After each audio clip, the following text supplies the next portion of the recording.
একদিকে Lionel Messi, লতারো Martinez কিংবা Lisandro Martinez নেই, অপরদিকে নেই নেইমার, অ্যালিসন, এডারসনরা। কিন্তু তবুও আর্জেন্টিনা ব্রাজিলের এই লড়াইটা দর্শক সমর্থকদের মনোযোগের কেন্দ্রবিন্দুতেই রয়েছে। দক্ষিণ আমেরিকার এই সুপার ক্লাসিকো নিয়েই প্যাভিলিয়নের এই আজকের ভিডিও, যেখানে আমরা কথা বলবো দুই দলের সম্ভাব্য একাদশ, ট্যাকটিক্স এবং ওভারঅল আলোচনা নিয়ে। প্যাভিলিয়নের এই ভিডিওতে আপনাদের স্বাগত জানাচ্ছি। আমি আজমাইন রাফরিন এবং আমার সাথে আছে তাহরিম বিন রেজা। শুরুটা করতে চাই দুই দলের এই মুখোমুখি লড়াইয়ের প্রেক্ষাপটটা দিয়ে। প্রেক্ষাপটের কথা বলতে হলো, দুই দল কিন্তু অলমোস্ট এক বছরের বেশি সময় পর মুখোমুখি হচ্ছে। ওয়ার্ল্ড কাপ কোয়ালিফায়ারে কিন্তু তাদের শেষবারের মতো দেখা হয়েছিল 2023 সালের 22 নভেম্বর। এর পরবর্তীতে কিন্তু যদি এর থেকে একটু পিছনের দিকে যাই আমরা, তাহলে দেখতে পাবো 2021-এর কোপা আমেরিকার ফাইনালে কিন্তু দেখা হয়েছিল, যেখানে আনহেল ডি মারিয়ার গোলে কিন্তু আর্জেন্টিনা ব্রাজিলকে পরাজিত করেছিল। তারও আগে যদি একটু যাওয়া হয়, সেখানে দেখতে পারবো কিন্তু সেমিফাইনালে 2019 সালে কোপা আমেরিকার সেমিফাইনাল, সেক্ষেত্রে কিন্তু ব্যাপারটা কিন্তু ব্রাজিলের পক্ষেই গিয়েছিল, বা ফলাফলটা ব্রাজিল 2-0 গোলে হারিয়েছিল লিওনেল মেসির দলকে। এবং সেই ম্যাচে কিন্তু অনেকটা কন্ট্রোভার্সি হয়েছিল, আপনার হয়তো মনে আছে, রেফারি বিতর্ক অ্যান্ড ইচ অ্যান্ড এভরিথিং। যদিও হয়তো ব্রাজিল সমর্থকরা অতটা অ্যাগ্রি করবে না এই ব্যাপারে, বাট তারপরও যেহেতু ফলাফল ব্রাজিলের পক্ষে ছিল, এবং দেখা যাচ্ছে যে এই কোপা আমেরিকা এবং ওয়ার্ল্ড কাপ কোয়ালিফায়ার মিলে দুটো দলের মুখোমুখি হওয়ার পর কিন্তু হাড্ডাহাড্ডি লড়াই কিন্তু এখন পর্যন্ত হয়েছে। এক্স্যাক্টলি, সর্বশেষ 5 ম্যাচের কথা যদি আমরা বলি, সেক্ষেত্রে এই দুই দলের যে মুখোমুখি লড়াই, সেখানে অবশ্য আর্জেন্টিনা মাঠের ফলাফলে একটু হলেও এগিয়ে আছে। 5 ম্যাচের মধ্যে 3টাতে আর্জেন্টিনা জয়লাভ করেছে, একটা ম্যাচ হয়েছে ড্র, এবং একটা ম্যাচ আমরা কিন্তু স্থগিত দেখেছিলাম, যেটা কোভিডের টাইমে ঘটেছিল। এবং এই দুই দলের যে মুখোমুখি লড়াই, সেটাতে এই মুখোমুখি লড়াইয়ের আগের কথা যদি আমরা বলি, পয়েন্ট টেবিলের এই বিশ্বকাপ বাছাইয়ের পয়েন্ট টেবিলের কথাই যদি আমরা একটু করে বলতে চাই, সেক্ষেত্রে আর্জেন্টিনা রয়েছে সবার ওপরে, এবং ব্রাজিল এই মুহূর্তে কলম্বিয়াকে পরাজিত করার পর তারা উঠে এসেছে পয়েন্ট টেবিলের 3-এ। অর্থাৎ দুটো মোটামুটি সমশক্তির দল, অন্তত মাঠের বিচারে এবং পয়েন্ট টেবিলের বিচারে, তাদের মধ্যে কিন্তু এই ম্যাচটা অনুষ্ঠিত হতে যাচ্ছে। আমরা একটু দুই দলের ইন ডেপথ আলোচনায় যেতে চাই। শুরুটা করতে চাই ব্রাজিলকে দিয়েই, এবং আর্জেন্টিনা ব্রাজিলের এই মুখোমুখি লড়াইয়ে আমরা ব্রাজিলের আলোচনা দিয়েই আমাদের আলোচনাটা শুরু করতে চাচ্ছি। ব্রাজিলের সম্ভাব্য একাদশটা কেমন হতে পারে, কিংবা গত ম্যাচের তুলনায় তাদের পরিবর্তনের জায়গাগুলো কী কী, সেটা দিয়েই আমরা আমাদের আলোচনাটা শুরু করি।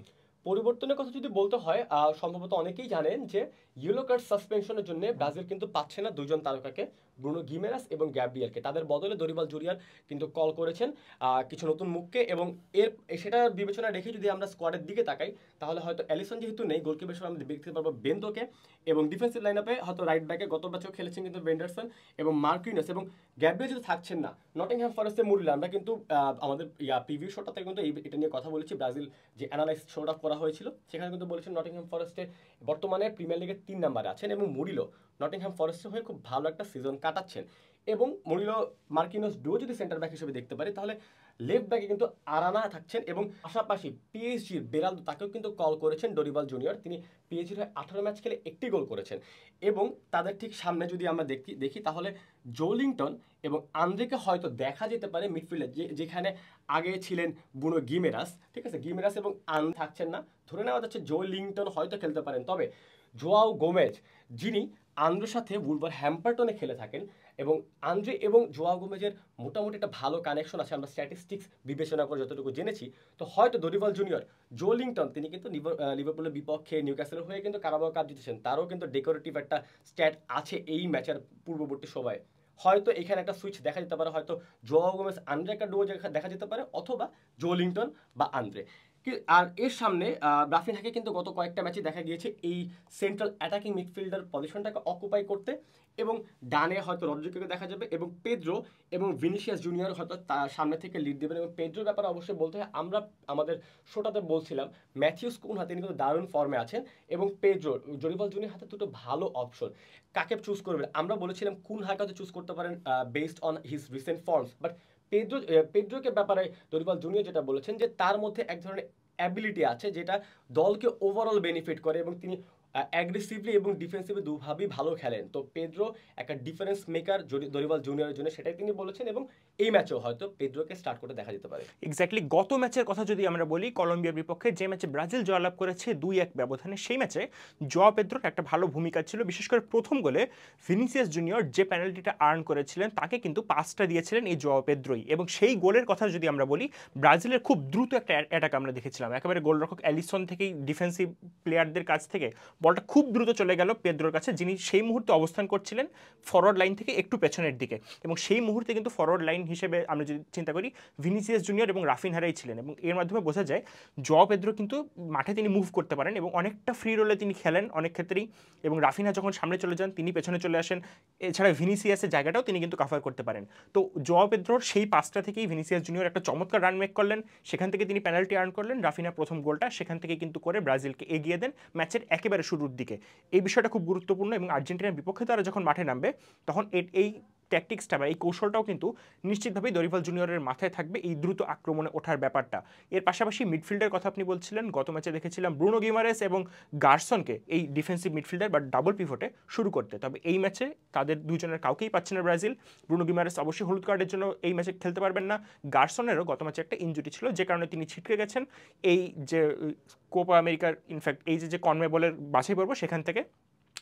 এবং এর কারণেই আমরা এই ম্যাচে দেখতে পাচ্ছি সম্ভবত জয়লিন্টন এবং আন্দ্রেকে। এর পাশাপাশি অবশ্যই জগমেসের কথা আপনি বললেন, তিনিও একটা অপশন হিসেবে এক্ষেত্রে আসতে পারেন। তবে জয়লিন্টনের আর্জেন্টিনার বিপক্ষে রেকর্ড কিন্তু অতটা ভালো নয়। এর আগে আর্জেন্টিনার বিপক্ষে তিনি যখন মুখোমুখি হয়েছিলেন সেই ম্যাচে একটা লাল কার্ড দেখার অভিজ্ঞতা তার রয়েছে, এবং সর্বশেষ ম্যাচে কলম্বিয়ার বিপক্ষে তারা যখন মাঠে নামলো সেই ম্যাচে কলম্বিয়া যে গোলটা করলো, লুইস দিয়াজ গোল করলেন, সেই গোলেও কিন্তু জয়লিন্টনের একটা ভুল ছিল, তার বল লুজ করা থেকেই কিন্তু কলম্বিয়া গোল করার সুযোগটা পেয়ে যায়। তাই এই জায়গাটা আর্জেন্টিনা নিশ্চিতভাবেই মার্ক করার চেষ্টা করবে এবং জয়লিন্টনকে নিশ্চিতভাবে আর্জেন্টিনা চেষ্টা করবে তার ভুলগুলোকে বা তার ফল্টগুলোকে আসলে কাজে লাগানোর জন্য। তার সাথে আন্দ্রে কতটা তাকে সাপোর্ট দিতে পারেন এটা একটা দেখার বিষয়। তবে এক্ষেত্রে রাফিনহা, রদ্রিগোর মতো যে খেলোয়াড়রা রয়েছেন তাদের ডিফেন্সিভ ডিউটিটা খুব বেশি গুরুত্বপূর্ণ, এবং তারা ক্লাবেও সেই দায়িত্বটা পালন করে থাকেন। আশা করা যায় ব্রাজিলের হলুদ জার্সিতেও সেই দায়িত্বটা তারা পালন করতে পারবেন। সাবস্টিটিউটের কয়েকটা কথা যদি এক্ষেত্রে আমরা বলতে পারি, সম্ভাব্য সাবস্টিটিউট কারা হতে পারেন, একটা অপশন হতে পারেন অবশ্যই রদ্রিগোর জায়গায় আমরা স্যাভিনোকে দেখতে পারি, রদ্রিগোকে সেক্ষেত্রে আমরা পেদ্রোর জায়গায় চলে আসতে দেখতে পারি, অথবা অবশ্যই এনড্রিক রয়েছেন, এস্তেভাও রয়েছেন, তারাও কিন্তু ফরওয়ার্ড পজিশনে খেলার যোগ্য। এই ছিল মোটামুটি ব্রাজিলের আলোচনার বিষয় আমাদের। আমরা যদি কয়েকজন খেলোয়াড় সম্পর্কে একটু কথা বলতে চাই, সেক্ষেত্রে ভিনিসিয়াস জুনিয়রের কথা বলতে হবে। গত ম্যাচে ব্রাজিলের হয়ে তিনি তার ষষ্ঠ গোলটা পেয়েছেন, এবং ব্রাজিল ক্যারিয়ারে তার 6 বছরে মাত্র ষষ্ঠ গোল এটা, এবং অবশ্যই খুব ভালো স্ট্যাট সেটা বলা যাবে না, তবে রিয়াল মাদ্রিদের হয়ে তিনি যতটা ভালো করেন ব্রাজিলের হয়ে এখনও পর্যন্ত কিন্তু নিজেকে সেভাবে মেলে ধরতে পারেননি। তাই এই ম্যাচে তার একটা বড় সুযোগ থাকবে আর্জেন্টিনার মতো একটা বড় দলের বিপক্ষে নিজেকে নেইমারের জায়গায় আরও একটু ভালোভাবে স্ট্যাবলিশ করা। এর বাইরে রাফিনহার কথা বলতেই হবে, একটা প্রায় ব্যালন ডিওর জয়ী সিজন তিনি কাটাচ্ছেন, এবং বড় দলগুলোর বিপক্ষে এই মৌসুমে তিনি যেমন খেলছেন আর্জেন্টিনার কিন্তু সেক্ষেত্রে ভয় পাওয়ার যথেষ্ট কারণ রয়েছে। অবশ্যই তিনি কিন্তু গত কয়েকদিন আগে একটা ইন্টারভিউতে কিন্তু বলেছিলেন যে আর্জেন্টিনার বিপক্ষে ম্যাচটা কেমন হতে যাচ্ছে। যখন তাকে প্রশ্ন করা হয় তিনি বলেছিলেন যে আর্জেন্টিনার বিপক্ষে তারা জিততে চলেছেন এবং সেখানেও তিনি একটা গোল করতে চলেছেন। তো এরকম কনফিডেন্স হয়তো অনেকের কাছে খুবই অ্যাগ্রেসিভ মনে হতে পারে, অ্যাগ্রেসিভ মনে হতে পারে, বাট সেটা আমার কাছে মনে হয় যে না, এরকম কনফিডেন্ট প্লেয়ারই হয়তো বার্সেলোনা বা ব্রাজিলের দরিবাল জুনিয়র তারাই চাইবেন আর কি। এক্স্যাক্টলি এইটাই ছিল আমাদের ব্রাজিল নিয়ে এই আলোচনা। আমরা এই ব্যাপারে আপনাদের মতামত জানতে চাই, আপনারা জানাতে পারেন আমাদের কমেন্ট বক্সে। তবে এই মুহূর্তে আমরা আলোচনা করতে যাই একটু স্বাগতিক দল আর্জেন্টিনাকে নিয়ে। স্তাদিও মনুমেন্টালে যে ম্যাচটা অনুষ্ঠিত হতে যাচ্ছে সেই ম্যাচে অবশ্যই স্বাগতিক দল আর্জেন্টিনা এবং আতিথ্য দেবে তারা ব্রাজিলকে। আর্জেন্টিনার শুরুর একাদশটা কেমন হতে পারে সেটাই যদি আমরা জানার চেষ্টা করি। আর্জেন্টিনা লাস্ট ম্যাচে তো উরুগুয়ের বিপক্ষে মুখোমুখি হয়েছিল আপনি জানেন, এবং সেই ম্যাচে থিয়াগো আলমাদার গোলে কিন্তু তারা একটা ভালো জয়ই পেয়েছিল বলা যায়, এবং সেই ম্যাচের একাদশ মোটামুটি এই ম্যাচের একাদশের তুলনায় অনেকটা একই থাকবে, তবে কিছু পরিবর্তন দেখা যেতে পারে, সেটা নিয়ে আমরা আলোচনা করি। যদি গোলকিপার হিসেবে অবশ্যই এমি মার্টিনেস থাকবে, এবং ডিফেন্সিভ লাইন আপ অবশ্যই অনেকটাই সিমিলার থাকবে। ওটামেন্ডি এবং রোমেরোকেই সেই সেন্টার ব্যাক দুই হিসেবে দেখা যেতে পারে, তালিয়াফিকো এবং মলিনা তারা লেফট ব্যাক এবং রাইট ব্যাক হিসেবে খেলতে পারে। তবে মিডফিল্ডে পরিবর্তনটা দেখা যেতে পারে আমরা আশঙ্কা করছি, কারণ রদ্রিগো ডিপল তিনি কিন্তু ইনজুরির কারণে উরুগুয়ের বিপক্ষে ম্যাচটায় কিন্তু রেস্ট পেয়েছিলেন, এবং হয়তো তাকে এই ম্যাচে দেখা যেতে পারে। কেননা 2019-2021 ব্রাজিলের বিপক্ষে যে কটা ম্যাচে আর্জেন্টিনার মুখোমুখি হয়েছিল এবং 2023-এর কথা অবশ্যই বলতে হয়, প্রত্যেকটা ম্যাচে কিন্তু রদ্রিগো ডিপল ছিলেন। তো রদ্রিগো ডিপলকে হয়তো যদি দেখা যায় তাহলে ডিপল এবং এনজো তারা হয়তো মিডফিল্ডে জুটি বাঁধবেন, এমনটাই নিশ্চিত করা হচ্ছে। এবং ম্যাক অ্যালিস্টার তিনি কিন্তু ব্রাজিলের বিপক্ষে এই লেফট মিডফিল্ডার হিসেবে খেলেছিলেন, এবং ডিয়েগো সিমিওনের ছেলে হুলিয়ানো সিমিওনে তাকে অ্যাটলেটিকো মাদ্রিদে ঠিক এই পজিশনটাই খেলতে দেখা যাচ্ছে, রাইট উইঙ্গার হিসেবে বা রাইট মিডফিল্ডার হিসেবে, যেখানে তার অনেকটা ফরওয়ার্ড রোল থাকে এবং হাই প্রেসিং তাকে অনেকটাই অন্যদের থেকে আলাদা করে ফেলে। তো 4-4-2-এ যদি আর্জেন্টিনা ফরমেশন হয়, লিওনেল স্কালোনি তিনি যদি এই ফরমেশনে নামান তাহলে অবশ্যই রাইট মিডফিল্ডার হিসেবে সিমিওনেকে ছাড়া আর কাউকে তিনি প্রেফার করবেন না। এবং সামনে অবশ্যই একটা ইনজুরি ক্রাইসিস চলছে, লিওনেল মেসি নেই, লাউতারো মার্টিনেজ নেই। তো সেক্ষেত্রে হুলিয়ান আলভারেজ কিন্তু গত ম্যাচে খুব ভালো করে দায়িত্বটা পালন করছেন। আমরাও বলছিলাম যে গত ম্যাচে কিছু লাইন ব্রেকিং পাস এবং নিচে নেমে এসে খেলা, এই জিনিসগুলা কিন্তু হুলিয়ান আলভারেজ, যেগুলো আসলে লিওনেল মেসিকে করতে দেখা যায় বা কিছু সময় লাউতারো মার্টিনেজকে করতে দেখা যায়, সেই কাজগুলো কিন্তু হুলিয়ান আলভারেজ করছিলেন। আপনি বলছিলেন যে এই আর্জেন্টিনা ভবিষ্যতে কান্ডারি হতে পারে হয়তো তিনি, তো সেটাই কিন্তু তাকে অবশ্যই দেখা যেতে পারে এই ম্যাচে অ্যাটাকিং এর নেতৃত্বে, এবং তার পাশে হয়তো থিয়াগো আলমাদা তার প্রিভিয়াস ম্যাচের পারফরমেন্সের উপর বিবেচনায় তিনি হয়তো চান্স পেতে পারেন। এক্স্যাক্টলি, এখানে কিছু কথা বলতে হয়। যেমন একটা হচ্ছে ইনজুরির কারণে আর্জেন্টিনার সামনে এমনিতেই অপশন বেশ কম। যেমন সেন্টার ব্যাকের কথা যদি বলি, ওটামেন্দি এবং রোমেরো, এর বাইরে আর্জেন্টিনার অপশন হিসেবে বালের্দি অথবা মেদিনারা রয়েছেন। তবে সেই লিসান্দ্রো মার্তিনেজ, যার সাথে রোমেরোকে জুটি বেঁধে আর্জেন্টিনার সমর্থকরা কল্পনা করছিলেন তাদের ভবিষ্যতে সেন্টার ব্যাক ডুওর জন্য, সেই লিসান্দ্রো মার্তিনেজকে এই মৌসুমে আর পাচ্ছে না আর্জেন্টিনা অথবা তার ক্লাব ম্যানচেস্টার ইউনাইটেড। ইনজুরির কারণে রাইট, পুরো মৌসুমের জন্য ছিটকে গিয়েছেন। রাইট। এটা হয়তো স্কালোনির জন্য খুব বাজে একটা ইফেক্ট ফেলতে পারে। অবশ্যই ওতামেন্দি, বয়স্ক ওতামেন্দি, যাকে এখনো পর্যন্ত আর্জেন্টিনা ক্যারি করে যাচ্ছে, এবং ওতামেন্দি নিজেও এই মৌসুমে বেশ ভালো পারফরমেন্সই করছেন। তবে তাকে ঘিরে আসলে ভবিষ্যতের স্বপ্নটা কত দূর দেখা সম্ভব, এটা একটা প্রশ্ন। ফুলব্যাকের কথাও যদি বলি, তালিয়াফিকো এবং মলিনা ছাড়া তেমন কোনো ফুলব্যাক আর্জেন্টিনার এই মুহূর্তে স্কোয়াডে কিন্তু নেই। মলিনার জায়গায় হয়তো হুয়ান ফয়েথের একটা কথা আসতে পারে, তবে মলিনা এই মুহূর্তে প্রথম চয়েস। আমরা যদি একটু মিডফিল্ডের কথাটা বলি, এখানে আর্জেন্টিনা, আমরা বলছি যে এখানে এনজো, ডিপল এবং ম্যাকালিস্টার তারাই মূলত থাকবেন, তবে এক্ষেত্রে কিন্তু কিছু পরিবর্তন আসতে পারে। এক নাম্বার হচ্ছে পারেদেসকে আমরা এখানে দেখলেও দেখতে পারি, সেক্ষেত্রে হয়তো একজন ফরওয়ার্ড কমে যেতে পারেন এবং আর্জেন্টিনা চেষ্টা করতে পারে একটা মিড ব্লকেট এবং 4জন মিডফিল্ডারকে নামিয়ে দেওয়ার। এবং এই জিনিসটা আমরা অতীতেও দেখেছি যে ব্রাজিলের বিপক্ষে 4জন মিডফিল্ডার খেলছেন। এবং পারাদাসের কিন্তু অভিজ্ঞতা ঝুলিটা আসলে কম নয়, ব্রাজিলের বিপক্ষে খেলারও কিন্তু তার অভিজ্ঞতা আছে। তো এই ক্ষেত্রে স্কালোনি কিন্তু তাকেও প্রেফার করতে পারেন। এক্স্যাক্টলি, এবং পারেদেস কিন্তু ম্যাচের টেম্পোটা খুব ভালোভাবে কন্ট্রোল করতে পারেন। গত ম্যাচে উরুগুয়ের বিপক্ষেও আমরা দেখলাম তিনি কিন্তু ম্যাচের টেম্পোটা কন্ট্রোল করছিলেন। উরুগুয়ের আক্রমণগুলোকে আটকে আর্জেন্টিনা কত দ্রুত আক্রমণে উঠবে বা কত ধীরে আক্রমণে উঠবে সে ব্যাপারগুলো তিনি কন্ট্রোল করতে পারেন। এবং গত ম্যাচে আমরা দেখেছি এনজোকে কিছুটা অ্যাডভান্সড রোলে খেলতে, ম্যাকেলিস্টার এবং পারেদেস তারাই মূলত পেছনের দিকে দায়িত্বটা পালন করছিলেন।